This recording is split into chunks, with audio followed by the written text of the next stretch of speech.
It is that time of the week again. Time for some local athletes and coaches to help us master another watch party recipe. This week, we're adding new school tricks to an old school favorite. Let's see what we're cooking up on Game Day Grilling. Whenever I think about grilling, one of the first things that crosses my mind is flipping burgers. What I have here is just over a pound of ground chuck. Now I picked ground chuck instead of ground round or ground sirloin because of the higher fat content. This meat is 80% lean and 20% fat, which might not be what your personal trainer recommends, but because the fat makes the burgers juicier, it is what your favorite sports anchor recommends. That's me. Now that we have the right kind of ground beef, let's get it seasoned. I use a good bit of pepper, some salt, and garlic powder. Mix it all up, then create your patties. To keep your burgers from bloating and basically turning into meatballs on the grill, you'll want to poke indentations into each patty. What I like to do after I have an indentation in each patty is reach for the Worcestershire sauce.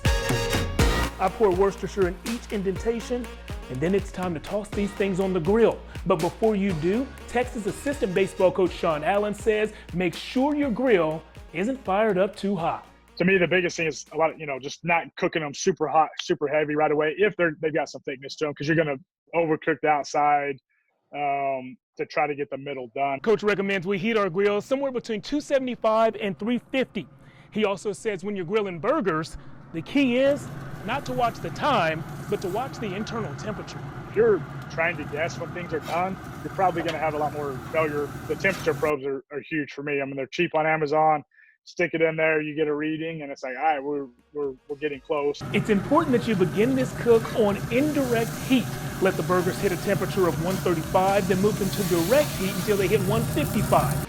Next, try to let them rest for 20 minutes before you dress them up and dive in. And I'm not the only one in town grilling. Nate on Twitter told me that he is a huge Longhorns fan. Looks like he's a huge fan who knows how to make some good food. Aaron told me he has a grill almost exactly like mine. Well, I hope I can smoke some beef ribs almost exactly like his one day soon. And Michael in Wimberley sent me an action shot of what a bone-in ribeye looks like on the grill and after. If you'd like to see your work on Game Day Grilling, send me your pictures and videos on social media at Jeff Jones Sports.